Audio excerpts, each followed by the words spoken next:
Buenos días a todos los participantes. En unos momentos más vamos a comenzar.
Hola, muy buenos días.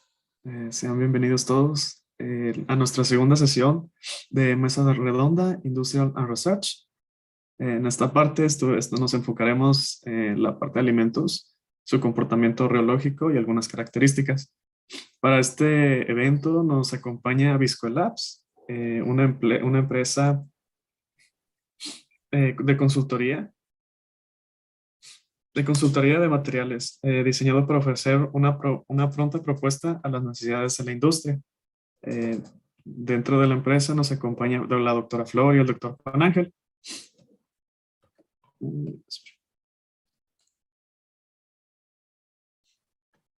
Vamos a hablar un poco de ellos, de la doctora Flor Álvarez. Es consultora y senior y gerente general de Viscolabs, quien cuenta con más de 12 años de experiencia en química supramolecular de materiales suaves, con énfasis en sistemas lipofílicos y afílicos. La doctora Álvarez es consultora científica desde el 2016 y su consultoría ha involucrado a empresas farmacéuticas, cosméticas y de alimentos. El doctor Juan Álvarez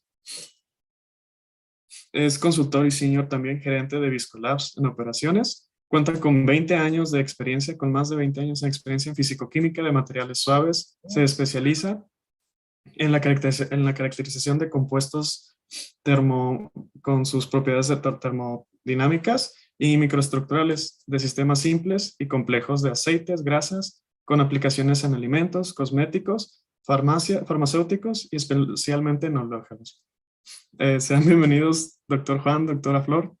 Muchas gracias por participar en esta mesa redonda. Y también como invitado nuestro especialista, Luis Sergio, especialista en el área de Industrial and Research, que es químico agrícola, con experiencia en manejo de agroquímicos en cultivos e invernaderos, analistas de laboratorio y docencia a nivel medio superior, actualmente químico de aplicaciones en espectroscopía y análisis químico. Muchas gracias y bienvenidos sean todos. Hola, buenos días. Muchísimas gracias por esta oportunidad para compartir algunas experiencias. Hola, hola, buenos días a todos. Muchas gracias por la invitación y pues aquí estamos listos para tener esta conversación. Sí. De igual forma, si nos quisieran hablar un poco de lo que es Viscolabs, para entrarnos un poco. Sí, claro que sí. Bueno, como bien lo dijiste, Jesús, nosotros somos un centro científico de consultoría. Nosotros somos especialistas en estos materiales suaves, que nos referimos a todos los materiales que tienen las dos propiedades, tanto elásticas como viscosas. Por eso el nombre de nosotros, Viscolabs. Y bueno, y todas las materias primas que los componen. Y bueno, ofrecemos diferentes tipos de consultoría, soluciones, ofrecemos proyectos de investigación en donde podemos entrar como desarrolladores de control de calidad, solucionar problemas que tengan a lo mejor los productos de tiempo de almacenamiento, alguna reducción de vida de anaquel, separación de fases, etcétera. Todo esto dentro de las diferentes industrias de alimentos, cosméticos, farmacéutica y bueno, de limpieza también. Y también ofrecemos nosotros cursos especializados y todos los proyectos, tanto como los cursos también son 100% personalizables y son a petición del cliente y se pueden manejar diferentes temas como la reología, la calorimetría diferencial de barrido, las propiedades de grasas, etcétera. Es variado nuestro catálogo y bueno, nos pueden encontrar en nuestra página de internet como Viscolabs y en las redes sociales también. También ofrecemos diferentes análisis experimentales, gestionamos diferentes análisis experimentales dependiendo de las necesidades de la industria y podemos ofrecerles, nosotros somos 2 consultores senior permanentes en Viscolabs, el doctor Juan Ángel y yo. Como ya mencionaste, nuestra experiencia en estas propiedades termomecánicas y microestructurales de los materiales. Pero además también tenemos consultores asociados que entran por proyecto, que tienen otras diferentes experiencias adicionales a las de nosotros, en donde, pues dependiendo de las necesidades, hay diferentes industrias que se nos han acercado con otros temas, con otras necesidades de expertise, y bueno, los contactamos y se unen al equipo. No sé si hay algo que quisieras agregar. Sí, Flor, bueno, dentro de nuestra experiencia que tenemos ya como consultores y como Viscolabs, es que hemos trabajado ya con muchas empresas aquí locales en San Luis Potosí, estamos trabajando ya con empresas de Monterrey, estamos ya incursionando en empresas de Guadalajara y Morelia. Por convenios de confidencialidad no podemos mencionar todas o cada una de estas empresas, pero afortunadamente estamos ya operando, teniendo algunos casos de éxito, y pues bueno, también tenemos estas experiencias en la cuestión de protección intelectual, en donde la doctora Flor ya tiene 2 patentes con algunas empresas. Yo he manejado algunas patentes también, solicitado más bien algunas patentes, y pues bueno, podemos ofrecer todos estos servicios y como, bueno, hemos ya tenido casos de éxito con algunas empresas. Entonces, si alguno de ustedes está interesado, pues nos contactan y podemos platicar. Claro que sí. Muchas gracias. Como que al final vamos a dejar los datos para que puedan ir comunicándose. Y ahora sí vamos empezando con lo que es la mesa redonda. La vez pasada tuvimos un seminario enfocado en la parte de lo que es características o propiedades de los alimentos. Viendo su respuesta, quisimos indagar y meternos un poquito más dentro por las preguntas que nos estuvieron mandando. Y pues en este caso trajimos a 2 expertos que nos van a poder estar apoyando en meternos más sobre algunas características e importancia de la reología.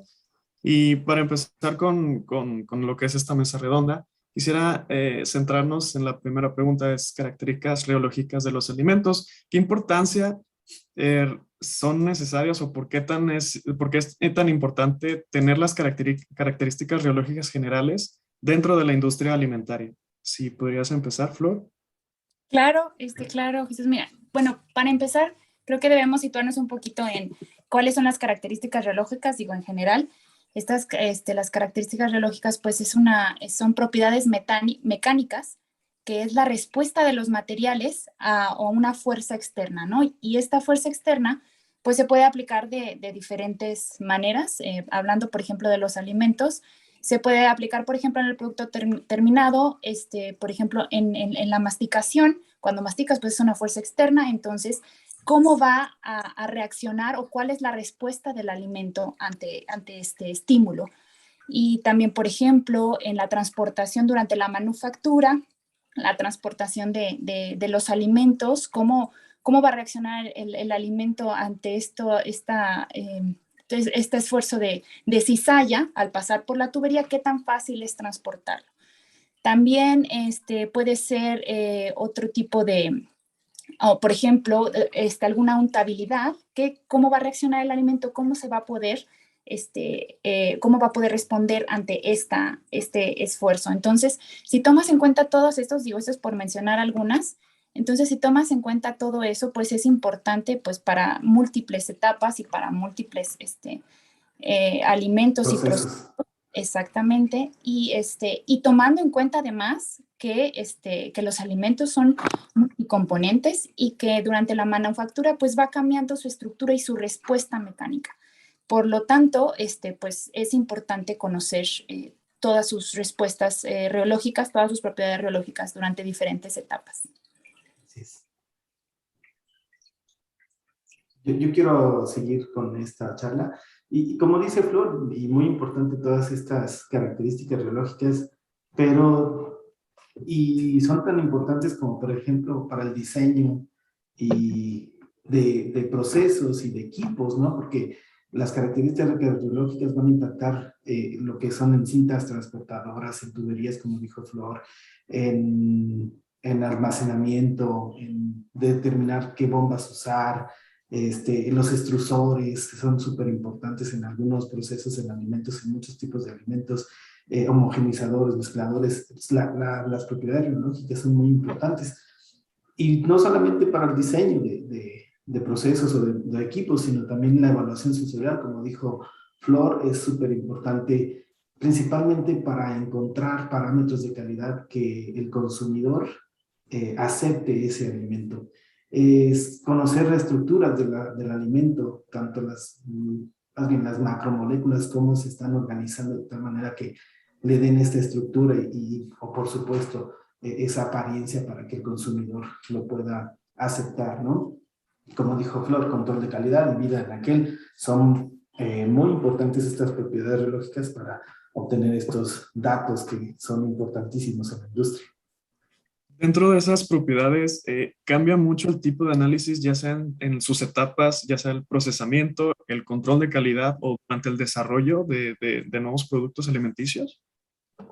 Claro, sí, de hecho, pues cada uno, de hecho, cada producto debe de tener su propio método, porque se debe de tomar en cuenta muchas cosas en cuanto al alimento y pues claro, dentro de la etapa, pues por ejemplo el procesamiento, durante el procesamiento pues existen diferentes variables como la agitación, como una velocidad de enfriamiento, de calentamiento, etcétera. Entonces pues es un método distinto, ¿no? Y entonces dependiendo si tiene una agitación o no, y por ejemplo, ese es en el procesamiento. Ahora, para un control de calidad de un producto terminado, pues hay que tomar en cuenta que no queremos determinar las propiedades intrínsecas primeramente sin deformar o sin dañar la estructura del alimento. Y posteriormente, claro, se pueden hacer ya después aplicarles esa deformación o esa fuerza para ver cómo van a responder ya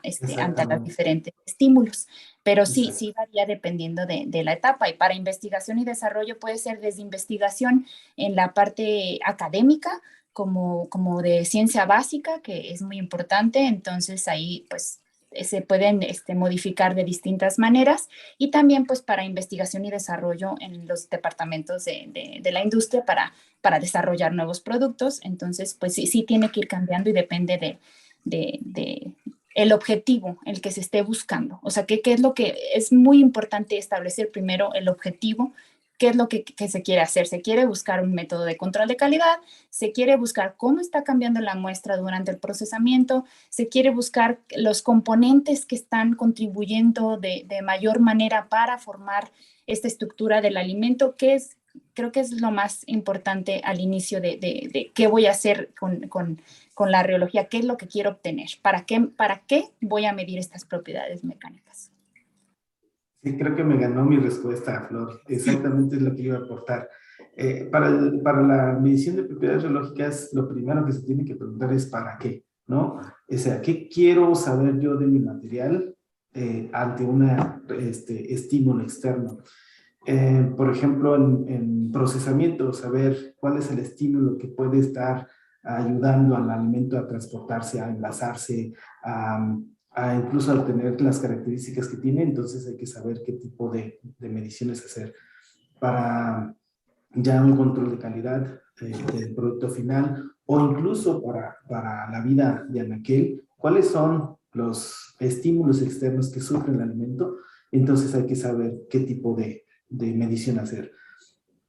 Por supuesto que hay generalidades, ¿no? Para medir, o sea, generalidades como medir viscosidades, medir algunos cizallamientos, medir algunas propiedades ya estáticas, o por ejemplo, algunas mediciones para determinar vidas de anaquel, son más generales, o determinar si es un gel, si es una solución, o si es una solución ya concentrada. Entonces hay métodos generales que se pueden de alguna manera apoyar uno, pero a final de cuentas, como dice Flor, es para qué. Y entonces, en base a eso, diseñar los métodos adecuados para la respuesta que uno quiere. Okay. Y obviamente dentro de siempre va cambiando respecto al tipo de alimento, si es un sólido, líquido o que tiene una característica viscoelástica, por así decirlo. No sé si es correcto el término. Sí. Sí. Adelante, Juan.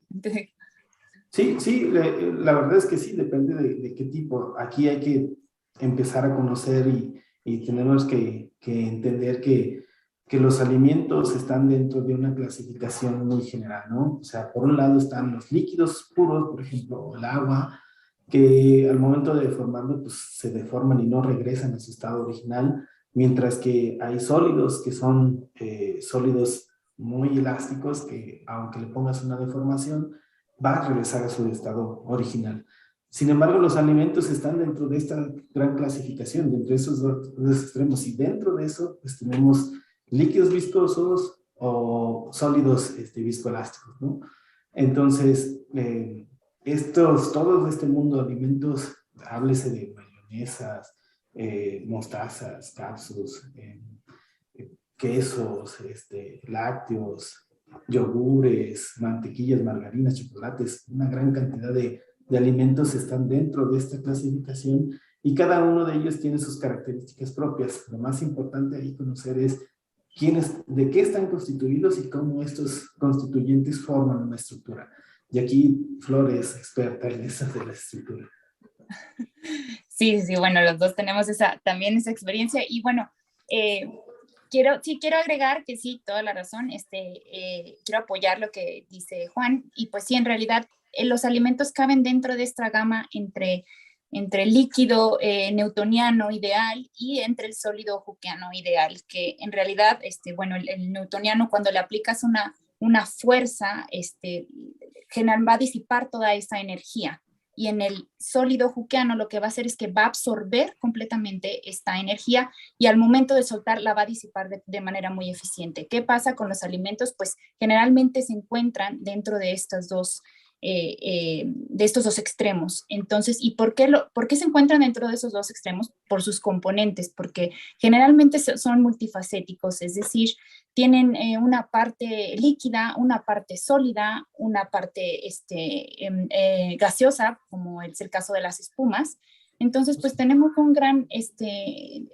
gran variedad de alimentos que son multifacéticos y estos caben generalmente dentro de esta definición de viscoelasticidad. Por eso es importante no despreciar, por ejemplo, de una emulsión que sí fluye, pero no despreciar su parte elástica, su parte sólida. Hay que tomar en cuenta que esa es muy importante para ver cómo se comporta y cuál va a ser la respuesta ante diferentes estímulos. Por ejemplo, ante una velocidad de corte o ante una deformación va a ser distinta esta respuesta. O la temperatura, ¿no? La temperatura que es súper importante en estos sistemas de cómo la temperatura le va a cambiar muchas de sus propiedades, obviamente viscosas y viscoelásticas. Dentro de su experiencia, ¿cuáles ustedes considerarían que es como que las características o propiedades que siempre se deben tomar en cuenta al momento de analizarlos? Ok, bueno, hablando de propiedades geológicas generales, las más comunes, la más común es la viscosidad, y esto estamos hablando de fluidos más cercanos a los que no tienen tanta aporte elástico, es la viscosidad, aunque sí es posible medirla de viscosidad de materiales viscoelásticos, pero estos van a dar una respuesta, por ejemplo, el fluido, el agua, por ejemplo, el agua o un aceite que tiene prácticamente nula el aporte elástico, lo que va a hacer es que si tú lo mides de una manera rotacional, su viscosidad, que es como se mide la viscosidad dinámica, la manera rotacional, la viscosidad se va a mantener, es decir, el esfuerzo va a ser proporcional a la tasa de corte. Entonces, esta respuesta va a ser proporcional. ¿Y qué va a pasar? Que la viscosidad se va a mantener independientemente de la tasa de corte. Pero, ¿qué pasa con los fluidos que empiezan a tener un poco más de este aporte elástico? Estas emulsiones, aderezos, etcétera, fluidos más pesados. Perdón, sí. Ahí el aporte elástico lo dan las macromoléculas, que pueden ser proteínas, carbohidratos, algunas partículas cristalinas, ¿no? Que son las que dan ese aporte sólido, que como bien le dices tú es elástico, y por favor continúa. Sí, exacto, y como bien dices, y ahí se convierte en multifacético, ya tenemos dos fases ahí dentro del alimento, el sólido y líquido. Y entonces, ¿qué pasa cuando tenemos este aporte ya elástico? A medida que la velocidad de corte aumenta, ya no es directamente, ya no tiene una referencia, una extrapolación lineal. Lo que va a pasar es que va a cambiar, que puede ser adelgazante su viscosidad, va a ser adelgazante. Entre mayor sea la velocidad de corte, pues la viscosidad va a disminuir, lo que pasa con algunos alimentos, o al contrario, hay otros materiales, algunos alimentos que lo que va a hacer son dilatantes que al aumentar la velocidad de corte, lo que van a hacer es aumentar la viscosidad. Entonces, hay diferentes comportamientos que hay que tomar en cuenta dentro de estos materiales y entonces, bueno, uno es la viscosidad. Hablando de la viscosidad dinámica rotacional,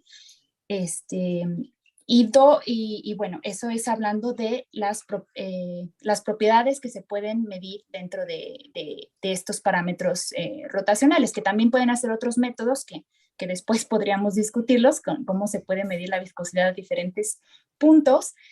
Y la otra parte son todas las propiedades que abarcan en un método oscilatorio. Esto es otra cosa ya completamente es distinto al rotacional. Estamos hablando de que no se mide de esta manera en que la geometría, ya sea en un viscosímetro o un riómetro, van girando, sino que esta es en una manera oscilatoria. Juan, si quieres. Sí, dentro de las características que se pueden mover, como dicen, la parte oscilatoria, no sé, siempre me ha gustado poner una referencia para que entiendan qué es la parte oscilatoria. Se cuenta que si fuera el movimiento oscilatorio de la lavadora, ¿no? El famoso chaca-chaca, va y viene, va y viene. Esa es una oscilación. Entonces, en un equipo como el rómetro, entonces no se rompe la muestra, no se deforma completamente y empiezas entonces a medir de manera oscilatoria a diferentes velocidades o incluso a diferente frecuencia. O sea, qué tan rápido se puede mover o qué tan lento se puede mover. Y empiezas a obtener información, características de esos materiales, como la fuerza de la estructura que tiene el material, como la parte del líquido, cómo está contribuyendo a esa fuerza la parte líquida y obviamente la parte sólida. Y cuando se empieza a poner un poquito más de deformación, empieza el material a ceder y entonces se encuentran puntos de cedencia. Una vez que cede, puede fluir y entonces se puede ver en qué momento ya el material empieza a ser, le gana la parte viscosa y empieza a fluir. Y bueno, se pueden medir ahí diferentes, le llamamos módulos, diferentes características, pero lo más importante que dentro de estas propiedades oscilatorias puedes medir frecuencias, puedes medir deformaciones, puedes medir barridos de temperatura, cómo se comporta el equipo, perdón, cómo se comporta la muestra conforme haces diferentes cambios de temperatura. Puedes subir, bajar, mantener, volver a subir y saber cómo tu material se responde a estos estímulos, manteniéndonos constantes, ¿no? Constantes las deformaciones. También se pueden determinar algunos puntos de recuperación, o sea, una vez que se cizalla o que se deforma la muestra, dejarlo y saber si el propio material se vuelve a reestructurar, se vuelve a reformar de tal manera que puedes encontrar recuperaciones de tu producto, de tu muestra, a lo mejor hasta el 100%, ¿no? O determinar si no se recuperó, entonces cómo colapsó el material, la muestra, cómo colapsó y cómo te va a inferir ese resultado hacia un control de calidad o hacia no sé, una vida de anaquel, ¿no? Sí. Entonces, hay una infinidad de propiedades que le puedes medir con un equipo como el que se está aquí trabajando. Sí, de hecho, sí, estoy completamente de acuerdo. Nada más quiero apoyar un poquito aquí, que resaltar que lo más interesante de este tipo de metodología oscilatoria es que se va a dividir en dos respuestas, la respuesta elástica y la respuesta viscosa, como ya lo comentó Juan, el doctor Juan Ángel. Entonces, se puede ver qué contribuciones tiene y aparte con diferentes estímulos, con diferentes porcentajes de deformación o esfuerzos, se puede ver en qué momento deja, por ejemplo, hablando de un gel o de un material un poco más elástico, en qué momento deja de comportarse más como un sólido y se va a empezar a comportar como un líquido, va a empezar a fluir. en qué momento. Ese es un punto de cruce entre estas dos características o entre estos dos módulos, en donde es muy importante ver cómo va a cambiar este material. Y bueno, también puede pasar lo contrario. Hay otros materiales en polímeros que al revés, después de aplicarles otra deformación, se van a comportar, están fluyendo más, se van a comportar como sólidos al ponerles cierta frecuencia más rápida o un poco más corta. Aquí también, sí, como dice Juan, es importantísimo ver cómo cambian durante un proceso de enfriamiento. Aquí también se ve en qué momento se empieza a ver los cambios estructurales de los alimentos. Es decir, por ejemplo, si van a fundir todo a muy alta temperatura y luego lo van a procesar para llegar a la temperatura deseada, temperatura ambiente, ahí se puede ver en qué momento se va a formar todas esas estructuras y es importantísimo para ver, bueno, en dónde quiero ponerle más agitación para no destruir la estructura o en dónde quiero agregarle los otros componentes. Entonces, todo eso es importantísimo y que incluso estos cambios estructurales a veces son hasta detectables de una mejor manera que dentro de la calorimetría diferencial de barrido o las propiedades térmicas. Van de la mano, van muy de la mano, pero la rheología es muy precisa en estos cambios. De hecho, en ese sentido, hay muchas empresas que todavía están en función al base de el viscosímetro. Entonces, ya entrando como que en la parte de cómo sería la diferencia, mencionabas un poquito más a fondo de lo que es implementar un reómetro con respecto a un viscosímetro. ¿Cómo sería esa gran diferencia? Bueno, como lo decíamos, realmente un viscosímetro no puede hacer un método oscilatorio, no puede medir propiedades oscilatorias. Eso es, yo creo que la principal ventaja. También tiene ventajas dentro de los métodos rotacionales, por ejemplo, el intervalo de tasa de corte es mucho mayor en un reómetro, y además, bueno, tienes la posibilidad de un mayor control de temperatura, diferentes barridos de temperatura, y pues es más preciso incluso en los rotacionales. La viscosidad se va a determinar de una mejor manera y los cambios en esta viscosidad se van a determinar mejor en un reómetro. En un viscosímetro, pues es más macro el efecto de esta resistencia, por lo que, por ejemplo, no sé, si pones un estándar de calidad, dices, bueno, mi estándar de calidad, mi intervalo de calidad de viscosidad es de aquí a aquí, pones un intervalo, ¿no? Lo mides en un viscosímetro, todas tus muestras te caben dentro de tu intervalo de calidad, pero después con el tiempo descubres que una de ellas colapsó antes o algo le pasó. Y entonces, si tú lo hubieras puesto en un reómetro, se podrías haber diferenciado mejor, hacer más precisos entre estas viscosidades y a lo mejor se pudo haber detectado que esa muestra no estaba del todo bien o no era del todo igual que las demás. Entonces, por eso es importante, hablando de los rotacionales. Y sí, ya de los oscilatorios, pues ya es otra cosa. Sí, sí, yo opino lo mismo. O sea, para medir viscosidades, pues el viscosímetro es muy bueno, no digo que no, se usa muchísimo, principalmente en control de calidad, pero hay que tener varios equipos para diferentes viscosidades, ¿no? Para viscosidades bajas, para viscosidades intermedias, viscosidades altas. Entonces tienes que tener diferentes equipos. Con un reómetro no. Con un reómetro puedes medir todo ese intervalo de viscosidades, como bien lo presentó en su seminario Luis. Podemos medir desde fluidos como el agua hasta pastas como asfaltos, ¿verdad? En un equipo como el reómetro. Entonces, sí hay diferencia.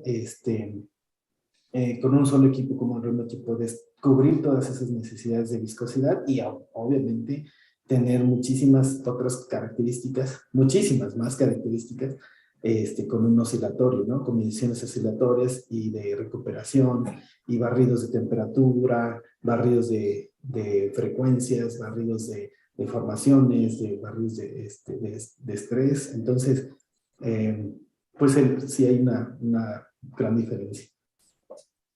Luis, no sé si quieras comentar algo parte de lo que es la diferencia entre el viscosímetro y el reómetro.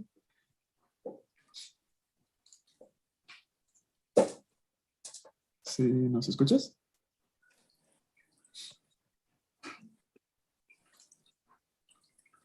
Ok.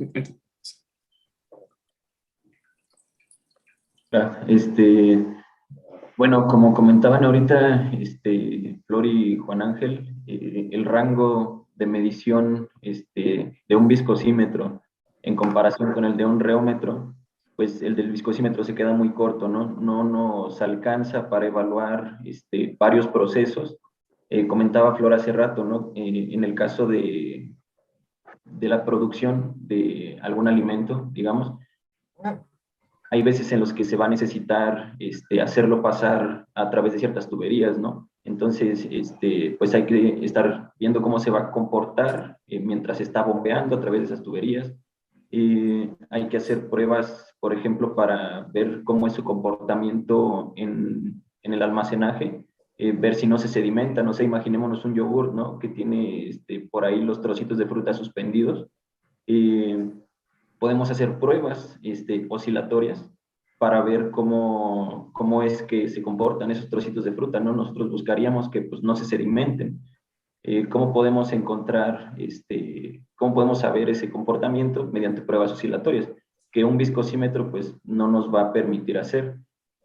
Por otro lado, pues es un mundo, ¿no? De cosas que podemos hacer con un reómetro. Podemos cubrir desde la parte de investigación y desarrollo y la de control de calidad principalmente, pero pues también intervienen muchas partes del proceso mismo de fabricación, ¿no? Que se podrían estandarizar, que se podrían mejorar si es que se hacen pruebas reológicas de lo que se está produciendo, ¿no? No nada más dejarlo en la parte de investigación y desarrollo y de control de calidad, sino también meterlo un poco en la parte del proceso.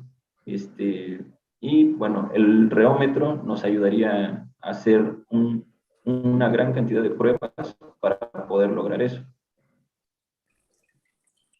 Así es.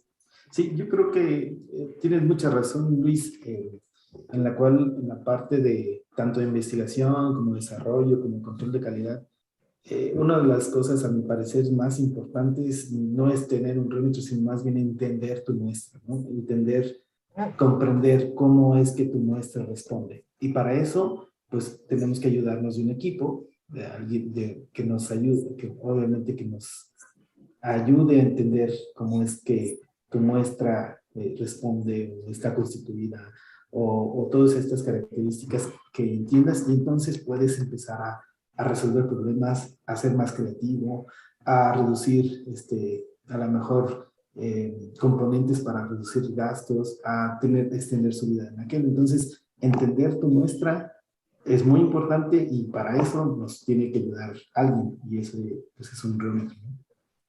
Sí, yo nada más quería agregar aquí algo que me parece importante mencionar, que sobre todo para, por ejemplo, las muestras que son muy espesas, las muestras ya como pastas o muestras que tienen ya un carácter un poco más sólido, va a ser muy complicado y que te dé una respuesta real medirlo en un viscosímetro. Ya ni siquiera va a ser real esa viscosidad porque va a ser un hoyo en la muestra como tal. Entonces vas a estar midiendo al principio sí la resistencia ya, y luego el aire que va a estar ahí, ¿no? Entonces, por eso es importante tener el reómetro para poder medirlo de manera oscilatoria, en donde te pueda dar más bien una viscosidad compleja, que así se le llama esta viscosidad, pero en el método oscilatorio no son completamente proporcionales porque es otra medición diferente, que se saca entre las proporciones del elástico y viscoso, pero es importante, sobre todo para estos materiales, creo que la opción no es el viscosímetro, ya ni siquiera hablar de si tiene o no especificidad o precisión, simplemente no va a ser real la medición. De hecho, Sí, sí. a nosotros nos ha tocado que bueno, en control de calidad principalmente se usan grandes volúmenes de muestra, ¿no? Hay viscosímetros que ya puedes reducir ese volumen de muestra, pero en un reómetro definitivamente todavía puedes reducir más los volúmenes de muestra. Entonces, no se desperdicia muestra, es rápido el análisis. Digo, rápido en el sentido de que cuando ya tienes el método bien establecido, es muy rápido hacer una determinación. Claro. De hecho, dentro de su experiencia, ¿alguna ejemplificación que les haya tocado dentro de cualquier tipo de alimento que digan de que, ok, esto lo pudimos haber hecho de esta forma, pero no porque el viscosímetro o cualquier otra aplicación que tenían antes de, les estuvieron haciendo varios fallos en ese sentido? Sí, bueno, yo tengo una experiencia, ahorita me vengan a la mente. Tienes un chorro, Ahorita me viene a la mente, es una parte más bien, pero era para un producto farmacéutico que, bueno, también tiene, todo era producto natural, etcétera, ¿no? Entonces, bueno, también pudiera ser digamos que era una base para algún alimento, ¿no? También puede ser. ¿Qué pasa aquí? Que es tan alta, es tan espeso, tan elástico, que precisamente es lo que les decía, que lo que pasa es que lo querían medir en un reómetro, digo, en un viscosímetro, lo quieren medir en un viscosímetro y no funciona porque no le salen intervalos de viscosidad altísimos y luego de repente no cabe dentro de ese intervalo de su calidad y de repente hay caídas, etcétera. Y pues, ¿qué pasa? Sí, a la hora de estar midiendo, pues se va haciendo un pequeño hoyito en la muestra, un hoyito, un hoyito, un hoyito. Y pues sí, es lo que pasa. Dicen, no, pues utilizamos la geometría para altas viscosidades, que bueno, que es como una barra en T, que es de muy altas viscosidades, que sí sirve muy bien para otro tipo de productos, pero cuando ya tienes una elasticidad tan alta, igual vas a tener el mismo hoyo, pero en forma de la barra T. O sea, va a ser exactamente lo mismo, va a ser un hoyo de otra manera. Entonces, pues ahí sí se pasaron les diseñamos un método de medición oscilatoria en la que quedaron muy contentos y funcionó de esa manera y es el que aplican ahora, una viscosidad compleja sacada de un método oscilatorio. Sí, en nuestro caso, bueno, sí, en nuestro caso, porque también nosotros lo trabajamos, fue en un producto que se cristaliza, ¿no? O sea, vamos a hablar de una margarina, sí, una margarina, en el cual pues se hace una emulsión y después se enfría para que entonces podamos determinarle sus propiedades, como bien dijo, en qué momento cristaliza, cómo se estructura, qué tan fuerte se debe hacer. La experiencia es esta, que nosotros sabemos y conocemos cómo sustituir algunas grasas saturadas, algunas grasas trans para entonces hacer productos más saludables. Y la experiencia es que lo preparas y cómo, en qué momento cristaliza, qué tan duro es, y lo puedes comparar contra un producto ya comercial, ¿no? Entonces, medir las propiedades viscosas o de flujo en un viscosímetro pues era imposible. ¿Por qué? Porque no puedes diseñar un método en donde lo enfríes, ¿verdad? Y una vez que lo vayas enfriando, vayas monitoreando cómo va cristalizando, cómo se va haciendo más duro y en qué momento, hasta qué tiempo hasta qué fuerza llega y lo puedas comparar con un producto ya comercial, ¿no? O sea, la sustitución de grasas saturadas, grasas trans, en la formación de unos productos que llamamos oleogeles o organogeles, u organogeles. Entonces, son muy importantes irlos monitoreando en un equipo como un reómetro y no se puede definitivamente en un viscosímetro. Okay. Ya dentro de lo que es las características del equipo, ya esta parte si nos podría apoyar tantito, lo que queremos considerar, ya sea características térmicas, flujo de sensibilidad, precisión o algún accesorio extra dentro del equipo. No sé si nos puedes comentar un poquito en cuestión del reómetro que, que manejamos, características que tiene y más o menos cómo aporta a todo lo que es al momento de analizar las propiedades de la mayoría de los alimentos y otros productos.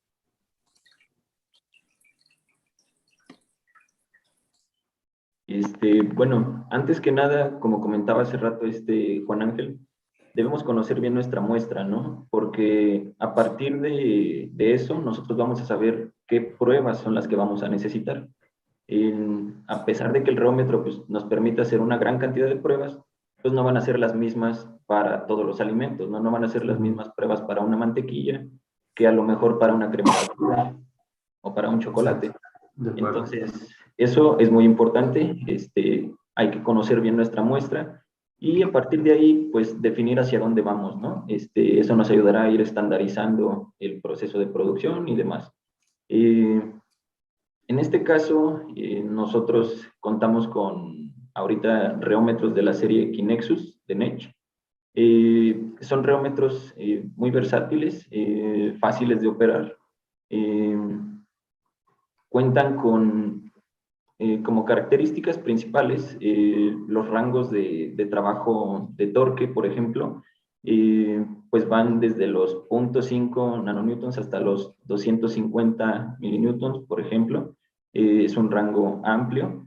En cuestión de geometrías, hay una gran cantidad de geometrías, también dependiendo nuestra muestra, como decía Flor, pues va a ser la geometría, ¿no? No vamos a hacer las mismas pruebas con la misma geometría siempre. Hay pruebas, las de oscilación, por ejemplo, se llevan a cabo normalmente con geometrías de platos paralelos. En el caso de la estabilidad de un betún, por ejemplo, se utilizan otro tipo de geometrías, que son más como un anillo, por ejemplo, no tanto un plato plano. Hay geometrías cónicas, etcétera, ¿no?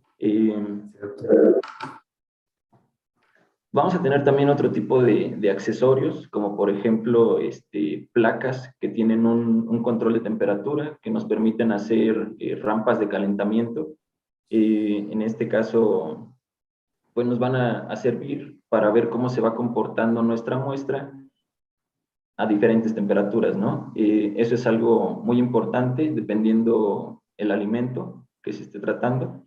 También se pueden hacer pruebas microscópicas. Hay por ahí un accesorio que es un microscopio que nos permite ver el tamaño de partícula, si es que lo requerimos.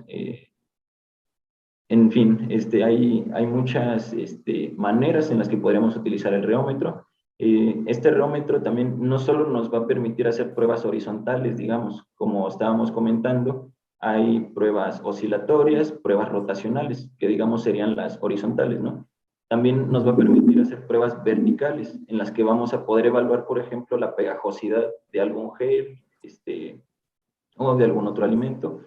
Y las simulaciones de masticación que comentaba Flor al principio. Ese tipo de ensayos también nos los va a permitir los reómetros de la serie Kinexus de Nech. Es un rango muy amplio, la verdad, un mundo de posibilidades. Ahora sí que pues ya dependerá de la muestra, ¿no? Como decía Juan Ángel. Sí, y aquí es donde radica una gran característica del reómetro de Nech, que es esta, aparte de las pruebas horizontales, como dice Sergio, las pruebas verticales que simulan un texturómetro, me parece a mí extraordinario.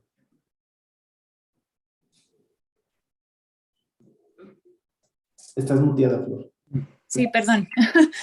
Sí, de acuerdo. La prueba extensional te puede decir muchísimas información a través de cómo se comporta, cuál es el esfuerzo también al momento de presionarla y al momento de levantar, como bien decía Sergio, de la pegajosidad también, adhesividad, masticabilidad, y bueno, entonces sí. También es interesante esa prueba. Volver a hacerlo, o sea, hacer una prueba de compresión y luego de extensión y luego volver a hacer una prueba de compresión y extensión, pues se simula mucho a los famosos perfiles de textura, ¿no? Los famosos TPAs, en donde podemos determinar una gran serie de parámetros. Entonces, ya con un reómetro que puedes cubrir la parte de viscosidad, la parte oscilatoria, la parte de textura, bueno, pues estamos hablando de un equipazo. De hecho, en cuestión ¿qué tan importante es conocer o saber la textura de los alimentos o estudiar la textura dentro de? Sí, es súper importante. Sí, claro, y como bien decíamos, con la extensional, ya se puede hacer estos, ¿cómo se llama esto? Relación, bajo ciertos, por el área, bajo la curva, en qué momento se rompen, en qué momento vuelve a separarse, etcétera. Las diferentes fuerzas y respuestas se van a relacionar con la textura del alimento. ¿Sí? Sí, Exactamente. Y a lo mejor ya puedes cubrir un poquito más de muestras, ¿no? Por ejemplo, unas galletas, a lo mejor una barra, un chocolate sea sólido para ver qué tan duro es su fracturabilidad, su dureza, pegajosidad, todo este tipo de características de textura que son súper importantes para, pues, para el consumidor, ¿no? La aceptación del consumidor. Y por último, ya al momento de llegar a interpretar los datos, en sí, ¿qué tan importante o qué nos ayuda o cómo cambia al momento de interpretar los datos dependiendo del tipo de muestra o alimento en ese sentido? Pues todo tiene un proceso, como bien mencionábamos y como mencionaba Juan, que es muy importante. Primero, o sea, ¿para qué lo quieres? Después, la muestra, cómo es tu muestra, cómo tratarla, cómo hacer el método, ya diseñaste tu método. Si ya tienes bien todo eso, ahora la respuesta que te da, todo va a dar igual si esa respuesta no se aplica, no se utiliza para algo real, para algo aplicable, ¿no? Si ya tienes bien todo y tu respuesta es real, entonces, bueno, ¿qué voy a hacer con esto, no? Entonces, por ejemplo, tienes un módulo elástico muy alto y, por ejemplo, pero ¿qué quiere decir el módulo elástico? O sea, ¿qué se refiere? Bueno, entonces, ya ves, bueno, la dureza. O, por ejemplo, tienes un punto de cruce con una deformación muy baja. ¿Qué quiere decir esto? Bueno, es quebradizo. Ok. Entonces, ya con eso es darle esa interpretación de cómo funcionan las cosas, y creo que eso es lo importante, saber los fundamentos, qué es lo que está pasando adentro de la muestra para poder ya traducirlos a algo aplicable. Así es. Ok, vamos a cortar esta parte. Igual para todos los asistentes y los que nos están viendo en redes sociales, YouTube y Facebook, pueden ir dejando sus preguntas en la parte del chat o sección de preguntas y respuestas. Si tienen alguna, vamos a dejar unos 2-3 minutos en lo que van escribiendo. Y déjenme ver si tienen alguna pregunta.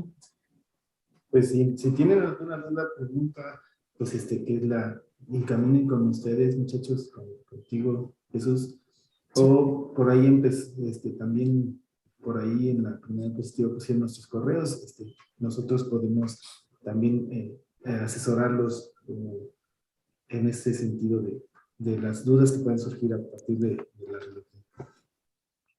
Así es, aquí compartiré igual la Excelente. información para también Sí. que nos puedan directamente.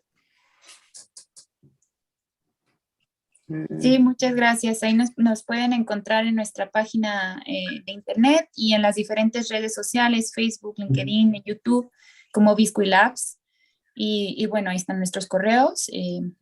Cualquier duda en lo que les podamos ayudar, no duden en escribirnos y nos pueden visitar. Ajá, sí, o también a través de Jesús y de Sergio de Marité, Claro. que pues ahorita como lo mencionamos, somos socios en este sentido de trabajar como equipo. Claro que sí.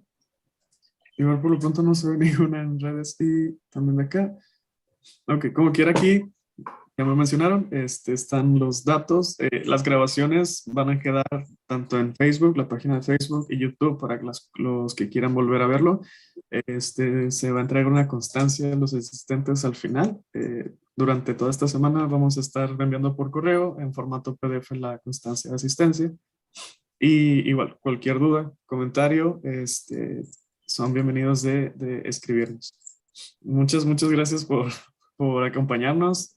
Juan, Flor, muchas gracias por su participación. Y ya saben que esperemos pues más seminarios y que nos acompañen también dentro de los próximos seminarios y mesas redondas que vayamos a hacer. Con mucho gusto. Claro que sí, muchas gracias por la invitación, Jesús. Muchísimas gracias por la invitación, Sergio, Jesús y Antonio. Seguramente nos veremos pronto. Sí, gracias, Sergio, también por compartir. Y gracias a todos los asistentes, ¿no? 16 asistentes, me parece que estuvo bastante bien y ojalá nos puedan mandar algunas preguntas. Estamos con mucho gusto para atenderlos. Así es. Y los que están viendo en la grabación también. Sí. Es bonito día. Muchas gracias. Hasta luego, gracias.